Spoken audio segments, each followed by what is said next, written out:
Comment est protégé Vladimir Poutine ? À la tête de la Russie depuis plus de 20 ans, Vladimir Poutine est l'un des hommes les plus puissants de la planète. Il peut compter sur une armée de 5000 gardes du corps, les mousquetaires.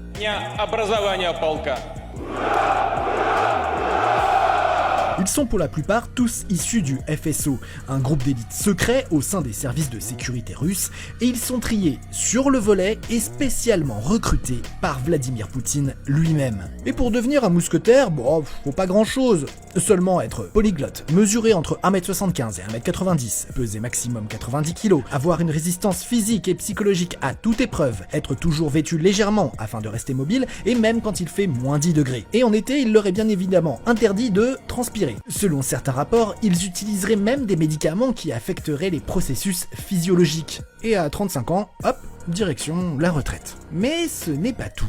En plus de ces mousquetaires, Poutine peut aussi compter sur la garde nationale russe, qui compterait environ 400 000 hommes. Et quand il voyage à l'étranger, c'est encore plus vertigineux. Chaque lieu est inspecté et équipé de dispositifs anti-bombes, et des techniciens surveillent tous les téléphones de la zone. Pendant ses déplacements, Vladimir Poutine est entouré de 4 cercles d'agents. Le premier cercle est constitué de ses gardes du corps personnels, les fameux mousquetaires. Dans le deuxième cercle, on retrouve des gardes dissimulés dans le public. Tout autour, des agents encadrent la foule, empêchant des personnes suspectes d'entrer. Et un peu plus loin, dans le quatrième cercle, des snipers sont posés sur les toits des bâtiments, prêts à tirer au moindre faux pas. Au total, ces déplacements coûteraient, selon certaines sources officielles, des dizaines de millions d'euros.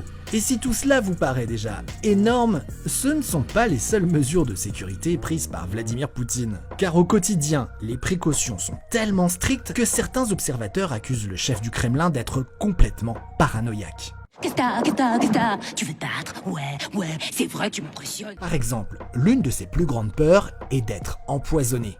Tous ces plats sont préparés par un membre de son service de sécurité et il a même recours à des goûteurs qui vérifient chaque aliment ou boisson qu'il consomme. Et à l'étranger, tout est également sous contrôle. Par exemple, si Vladimir Poutine doit porter un toast de champagne, il boira uniquement dans la bouteille apportée par son équipe. Au-delà de sa sécurité personnelle, Vladimir Poutine sait aussi défendre ses positions en dehors des frontières russes. Pour cela, il peut compter sur les mercenaires du groupe Wagner, une organisation paramilitaire proche du Kremlin chargée de défendre les intérêts du pays à l'étranger. Selon certaines sources, on estime que 10 000 personnes sont déjà passées entre ses rangs depuis sa création en 2014. Aujourd'hui, il serait entre 2500 et 5000 mercenaires dans le monde. Accusé d'exactions dans plusieurs pays, le groupe aurait récemment envoyé plus de 400 mercenaires en Ukraine dans le but d'assassiner le président Volodymyr Zelensky.